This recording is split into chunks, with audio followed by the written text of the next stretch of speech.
Hi, I'm Justin Richmond, game director on Uncharted 3, and this is Robert Cogburn, game designer here at Naughty Dog. And we'd like to talk to you really quick about some of the coolest new features in Uncharted 3 multiplayer beta. First up, the buddy system. What this is you are randomly assigned a buddy at the beginning of every single multiplayer game. And with that buddy, when you and him take a foe down together, an icon's going to appear over that buddy. You hit down on the D-pad at any point when you're standing still, and that puts you into a state where you put your hand up or do a fist bump. Your buddy runs over, hits down on the D-pad as well. You guys fist bump or high five. You get a medal, you get some cash. It's awesome. You can also do this at any time by hitting down on the D-pad, and other people on your team can run over and high five you, fist bump you as well. Another thing you can do with the buddy system is spawn on your buddy, but you need to be careful because you don't want to spawn when they're in combat or when there's a grenade nearby. So be watchful when you spawn in. You can always choose to jump in on your buddy by hitting triangle, or you can hit square to spawn randomly somewhere else on the map. The next thing we'd like to talk about is the treasure drop system. What this is every time you shoot an enemy, there's a chance that they're going to drop a treasure. This will show a little treasure icon on the map. You can run over there and pick it up, and you'll see a 3D model of the treasure you just picked up.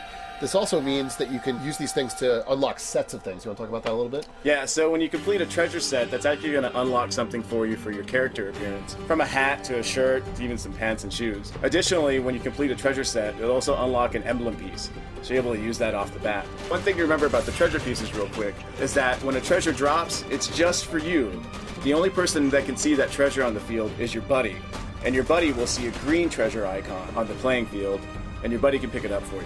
So that means you always want to stick near your buddy, because if he drops a treasure or you drop a treasure, you can grab them for each other, pick them up, and you get the icon. Right? You never leave your buddy. Never leave your buddy. Next system, paid boosters. What this is right before the match starts, you'll get a special screen that'll come up, if you can afford it, where there's a list of paid boosters in the game. And what these do is they grant you a temporary one-game advantage. They show up as blue. You can pick from a whole list of them. They're at variable cost. Now, the thing you need to be careful of is this is the same money you're using to spend on weapon mods, booster upgrades, all that kind of stuff. So you got to, determine whether you can afford it or not, or whether you want to use it just for this one game as an advantage. Another cool thing about the paid boosters is that as you're playing a match, say you've racked up some cash, you can purchase one while you're playing. And that's given to you automatically. But again, keep in mind, a paid booster is only good for one match. So be careful when you buy them. All right, next quick thing is the Facebook integration. You'll see a tab on the main interface of the multiplayer screens where you go across, you select Facebook, say sign in, you can sign into the XMB, and what this means is you can actually play with your Facebook friends, even if you're not PSN friends. So you'll see all your Facebook friends that are playing the beta, and you can jump into a game with them, all the same cool benefits of being PSN friends, only it's just through Facebook. It's right. Really cool. Medal kickbacks. So medal kickbacks in Uncharted 3 multiplayer are enhancements that you can activate once you get a certain number of medals in the game. So you'll see the number of medals you're collecting in the upper left part of the screen. And next to that is the medal kickback you have equipped. So say, for example, once you get 14 medals, you're able to activate your RPG kickback, which gives you an RPG in your hands automatically. And there's a bunch of different ones you can pick from, obviously, and they get unlocked as you start playing the game. And they're all variable costs, so some of them are a little bit cheaper, like 5, 6, 7 medals, something like that. And then they get more and more expensive the more powerful they are. Yeah, they're pretty fun to use, so have fun with them. Yeah, and keep your ears open. They're always we always tell you in the interface, like, hey, you can use your kickback now, so you always know when you have a chance to use these things. The other thing is you should be careful because people can use them against you, so always keep a heads up on that. And the other thing is you can get these medals through treasure chests. You want to talk about that? Right, so as you're playing the game, you'll see treasure chest icons that appear throughout the map. And when you go to a treasure chest and press a button on it, you either get some medals, a treasure piece, or a paid booster. So you should always be going after treasure chests. Yeah, it's a really good idea if you see one of those pop up to go get it. Now the thing is, they're kind of honeypots, so people are going to go after them, so you've got to be careful when you're heading out to get one of those things. Boosters.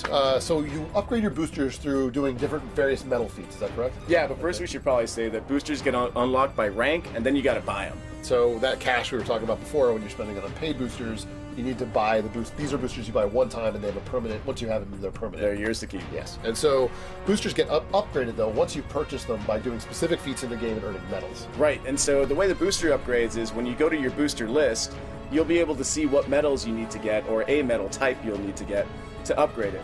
So for example, for something like Power Hunter, you need to get the medal called Power Killer.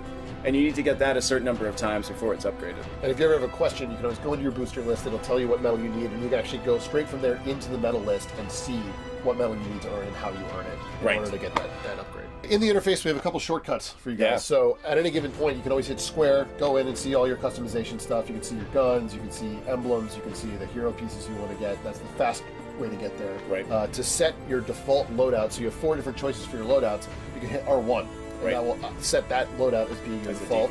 default. If you go into your booster page and you want to see what medal you need to upgrade it, Square again will take you to the correct medal. Take you to the middle page. See what you want to see. If you go into the records menu, that's where the treasures are listed. You can Right. see the sets that you have, how many different pieces you have, and what they give you when they unlock. Right. Thank you guys so much for listening. Hopefully we'll see you online on Wild Speculation. I'm Cog182. Have fun in the beta. Take it easy, guys.